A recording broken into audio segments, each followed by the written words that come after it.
Bonjour à tous et bienvenue dans MDR, le podcast qui vous accompagne dans votre mémoire de recherche. Je suis Aurélie Dudésert, professeure des universités et directrice de recherche spécialisée en management des systèmes d'information. Et dans ce podcast, je vous donne quelques conseils pour vous accompagner dans votre démarche de réalisation du mémoire. Aujourd'hui, nous allons voir la recherche d'articles académiques pour le mémoire. Les articles académiques sont pour vous en général quelque chose qui est difficile à trouver. Souvent, ce que l'on trouve dans les mémoires, des articles de presse ou des documents type manuel. Ce que l'on demande dans la majorité des mémoires de recherche, c'est évidemment de situer ce travail dans la connaissance qui existe déjà sur le sujet, c'est-à-dire la situer dans les travaux antérieurs. Et pour ça, il faut avoir identifié un certain nombre de travaux de recherche, donc d'articles académiques, qui ont traité de votre sujet de près ou de loin. On insiste et on vous demande souvent de chercher dans des bases de données académiques qui sont des bases de données référencées comme étant des bases où on va trouver des articles qui ont été produits et évalués par des chercheurs. Chaque article qui est considéré comme un article de recherche est un article qui a été écrit par des chercheurs, qui a ensuite été relu par 2, 3, voire 4 chercheurs, qui ont demandé aux auteurs de retravailler l'article pour qu'il soit le plus clair possible et le plus justifié possible du point de vue de la démarche de recherche et du point de vue des contributions qui ont été produites, et puis qui est ensuite publié. Donc c'est un processus de qualification de l'information et de la connaissance qui est un processus à très haute valeur ajoutée, ce qui fait que les articles qui sont produits dans les bases de données académiques sont des articles avec des connaissances à haute valeur ajoutée. C'est pour ça qu'on insiste sur le fait que vous alliez regarder dans ces bases de données et pour vraiment être au cœur de travaux validés et rigoureux scientifiquement. Alors, on peut s'aider de l'IA pour chercher des articles. Mais je voudrais vous montrer les limites de nos recherches directes avec l'IA et je voudrais vous présenter plutôt des techniques qui vous faciliteront une recherche de qualité sur les bases de données. Donc je vais utiliser une IA générative généraliste comme Mistral AI. J'utilise aujourd'hui beaucoup plus donc le chat de Mistral que ChatGPT pour plusieurs raisons. La première raison, c'est que ChatGPT appartient à OpenAI et donc que les données qui circulent sur ChatGPT tombent sous le droit américain. Pour moi, ça pose un problème dans le cadre des recherches que je mène. D'autre part, l'autre élément, c'est que ChatGPT est devenu beaucoup plus cher. Et le dernier élément, c'est que Mistral AI, le chat, est plus rapide que ChatGPT.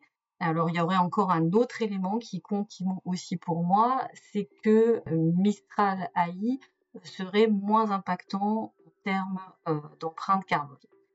On va commencer par simplement demander à l'application de nous identifier des articles de recherche académique. Donc, je vais lui demander, je veux faire une recherche et identifier des articles académiques sur le sujet IA et cybersécurité. Donne-moi des références. Et liens vers ces articles. Il va m'identifier un certain nombre d'articles. Alors, là, je pourrais me dire que ce sont des articles intéressants, a priori, au vu des sujets qui sont traités. Et pour vérifier qu'il s'agit ou pas de académique, je vais aller sur Sources et sur le côté, à ce moment-là, va apparaître la liste des liens qu'il a identifiés et qui lui ont permis de sortir ces articles. Et là, on voit très vite, en balayant chacun de ces items, qu'il n'y a pas ici d'articles de recherche. Ce sont des articles issus de la presse ou des articles de blog qui traitent de l'IA et de la cybersécurité. Donc ça ne m'intéresse pas. Aussi, ce que je vais faire, c'est que je vais agir autrement. Je vais utiliser l'IA, mais non pas en première intention, c'est-à-dire pour trouver directement des articles, mais plutôt pour m'aider dans ma recherche d'articles académiques, puisque je vois que ces IA généralistes ne sont pas efficaces pour que je puisse trouver directement des articles de recherche sur le sujet. Je vais faire un nouveau chat et je vais alors lui demander de m'aider. Une des grosses difficultés que l'on a quand on commence à faire de la recherche et que l'on doit interroger les bases de données académiques, c'est de trouver les bons mots-clés.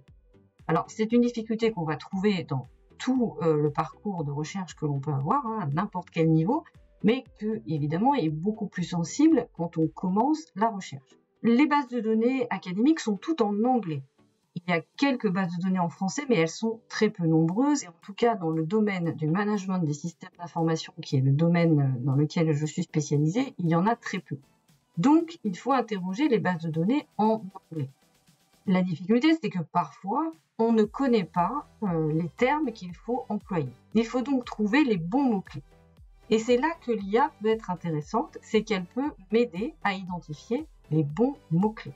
Je vais lui demander de me proposer des mots-clés qui me permettent d'interroger les bases de données académiques. Je veux mener une recherche dans les bases de données académiques en anglais sur le thème, je reprends le même, IA et cybersécurité. Tu me proposais des mots-clés pour interroger ces bases de données. Là, ce qui est intéressant, c'est qu'il va me donner un certain nombre de mots-clés qui me permettent d'interroger. Quand je vais lire ces mots-clés, je vais aussi me rendre compte que finalement, le thème sur lequel j'interroge peut avoir des angles différents. Et rien qu'en regardant les mots-clés, je vais me rendre compte que je peux cibler beaucoup plus ma recherche si je le souhaite. Dans mon cas, qui va m'intéresser, ça va être tout ce qui est IA et Cyber Risk Management. Donc, je vais plutôt sélectionner cet item et puis je vais le tester dans les bases de données. Donc là, je vais sur le site de la médiathèque de mon établissement. Je vais dans Accès aux ressources numériques. Je sais que la base de données dans laquelle je trouverai le plus d'articles académiques sur ce sujet, Complete, donc je vais dans cette base de données et là, copie-colle tout simplement les mots-clés que m'a proposé le chat Mistral. Donc ici, je vais avoir une liste d'articles qui va émerger et à partir de là, je vais pouvoir identifier si ces articles sont pertinents ou pas. Premier critère de pertinence, c'est est-ce que ces articles sont bien issus de revues académiques, c'est-à-dire est-ce qu'ils ont été relus par ce qu'on appelle un comité de lecture. Donc c'est le cas par exemple pour le premier article qui me paraît tout à fait intéressant si je regarde le titre. Donc cet article, eh bien, je vais le conserver. Celui-là par contre, c'est un article issu d'un périodique qui ne correspond pas à mes critères puisque je cherche des articles académiques. Et je vais continuer comme ça en identifiant les périodiques ou les publications commerciales et les choses qui peuvent m'intéresser. Donc je vois que sur cette recherche, si je continue un peu mon exemple, il n'y a qu'un seul article. Donc le mot-clé est probablement trop restrictif. Je vais donc revenir sur chat et je vais regarder d'autres mots-clés qui pourraient rentrer dans ma thématique. Celle qui pourrait m'intéresser, ça pourrait être AI Application in Cybersecurity. Et donc je vais utiliser de nouveau un autre mot-clé pour faire ma recherche et je teste ainsi jusqu'à ce que j'ai trouvé suffisamment d'articles. C'était une vidéo plutôt pour vous montrer comment est-ce qu'on peut se servir de l'IA générative pour pouvoir identifier des articles de recherche intéressants. Et puis également pour vous montrer que pour le moment, ces IA généralistes ne sont pas les bonnes sources pour identifier directement des articles de recherche. Je vous remercie pour votre écoute et je vous dis à très bientôt pour un autre tutoriel ou un autre audio sur MDR. Au revoir.